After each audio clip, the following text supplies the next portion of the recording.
Welcome to Episode 5 of Project 250, a weekly chronicle of the people, places, and events of the American Revolution, in the order they occurred. So, without further ado, here's what was happening 250 years ago this week, January 29th to February 4th, 1775. Last week, John Adams, writing as Navanglis, defended the Patriot cause against accusations made by Massachusetts that supporters of the cause were sure to be losers in the end. Adams argued that even if the cause was unsuccessful, death was preferable to slavery, and if it was successful the people would preserve their liberties. In Annapolis, Thomas Johnson wrote to George Washington regarding a proposed Potomac River navigation bill, while also expressing concern over the current state of military preparations. Boston merchant William Phillips wrote to his son-in-law, Josiah Quincy, assuring him that despite British efforts to divide the people, Massachusetts residents remained as committed to the Patriot cause as ever. An item appeared in James Rivington's New York Gazetteer, calling for the establishment of a Loyalists Association to counter the activities of the Continental Congress, Sons of Liberty and other Whig organizations. Finally, in Chowan County, North Carolina, William Roberts, John Ellis, and Dempsey Bond were summoned before the Committee of Safety for having violated the 8th Article of the Continental Association by operating a horse race and made to sign a confession, pledging, henceforth, to observe every article of the association. We begin this week in Boston, as John Adams continued his rebuttal of Massachusetts, concluding with a strong defense of Whig ideals. There are but two sorts of men in the world, freemen and slaves. The very definition of a freeman is one who is bound by no law to which he has not consented.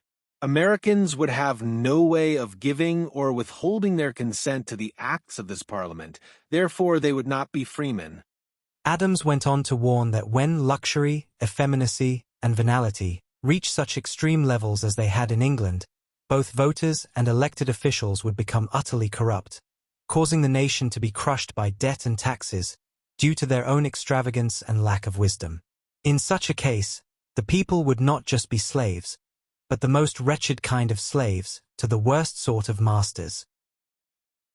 As February began in Massachusetts, military preparations continued with the rebels appointing two new general officers, John Thomas and William Heath, and establishing a commissary department responsible for all stores, ordnance, arms, and provisions until the Continental Army was ready to take the field. Additionally, an address was sent to the Stockbridge Indians, welcoming them and promising each individual who agreed to enlist in colonial service a blanket and a red ribbon. Finally, Massachusetts adopted its Articles of War, a code of rules governing its military, while delegates were dispatched to other New England colonies, urging them to forward their quota of troops to Massachusetts without delay. On February 2nd, at Sandy Hook, New Jersey, the arrival of a cargo ship named the James, out of Glasgow, Scotland, sparked a confrontation between British officials and local Whigs. The source of the uproar was the fact that the James, which was carrying a cargo of coal and dry goods, had arrived after February 1st, the date set by the Continental Association for its boycott of British goods to begin. To prevent the cargo from being offloaded in secret, a strict watch was maintained by committee members and local citizens. Ultimately, it was decided that instead of allowing the cargo to be unloaded at Sandy Hook, Captain Watson of the James was requested to take his cargo and immediately proceed to Jamaica after taking on needed supplies. However, the crew staunchly opposed this idea and refused to comply. Captain Watson, whose employers, the James's owners, stood to lose considerable money if the goods were not unloaded, also seemed reluctant to honor the agreement. By now, both Captain Watson and his crew felt trapped, frustrated, and uncertain about what to do next. At this point, British officials, whom the local press referred to as ministerial tools, contacted Captain Watson and assured him that they would find a way to get the ship unloaded. The solution they came up with was to employ local vagrants to board the ship, which was already in the harbor, and take its colors ashore. The plan was to raise a posse to smuggle the cargo off the ship. However, this plan was also thwarted when observers on shore spotted the posse and called for help. A large crowd soon gathered, hell-bent on halting the ship's unloading. Fearing for the safety of his ship, Captain Watson sent his mate ashore to seek assistance in getting the ship under sail, as the crew still refused to cooperate. With some difficulty, help was eventually secured, and the ship was moved about 4 miles below the city, where she remained under the watchful eye of the Committee of Observation until late that night. At this point, the British decided to intervene with the arrival of the British warship HMS Kingfisher, a 14-gun sloop under Commander George or perhaps James Montague. The Kingfisher came down from Turtle Bay expressly to protect the James and to intimidate the residents of Sandy Hook. Crew members from the Kingfisher boarded the James and brought it back into harbor at Sandy Hook. As soon as word spread that the James was returning, the local population became enraged and began to gather in large numbers. A group of self-appointed representatives went to Captain Watson's lodgings, seized him, and led him through the streets pursued by a mob, although they did him no harm. They then rowed him out to the Kingfisher, anchored about 2 miles below the town. Watson was then taken aboard the Kingfisher, presumably for his protection. The following morning, February 3rd, the James returned to Sandy Hook, where it anchored under the guns of the Kingfisher.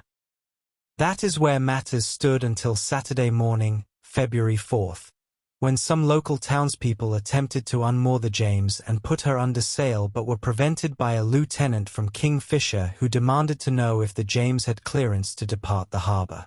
When the response was negative, the lieutenant ordered them not to unmoor, which greatly angered the crowd on shore.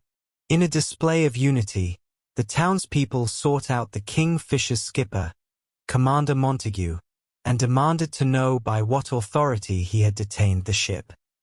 After a brief delay, Commander Montague agreed to meet with a representative of the townsfolk. When informed of the lieutenant's conduct and asked the reasons for detaining the James, Montague declared that he had nothing to do with the ship's detention and immediately ordered the unnamed lieutenant to allow the James to depart. Consequently, the James got underway about 10 o'clock that morning, accompanied by a boat carrying 2 committee members and several local inhabitants. After taking off the pilot, the boat left the James around 2 p.m., about a league south of Sandy Hook. By 4:30 p.m., the James was gone from sight. In summarizing the incident, the local press stated that despite the deception and manipulation of British officials in attempting to get the cargo unloaded, the people of Sandy Hook could take real pleasure in their commitment to supporting the Continental Association. However, as events would soon reveal, this was not the end of the James saga. There was still one more chapter to unfold, but that is a story for another time. And that's the way it was 250 years ago this week. If you enjoyed this video, please tell a friend. And if you like what you see on this channel, make sure to like, share and subscribe. You can also check us out on Facebook and Twitter, or X or whatever they're calling themselves these days. You can also find us on Substack. Thank you for watching.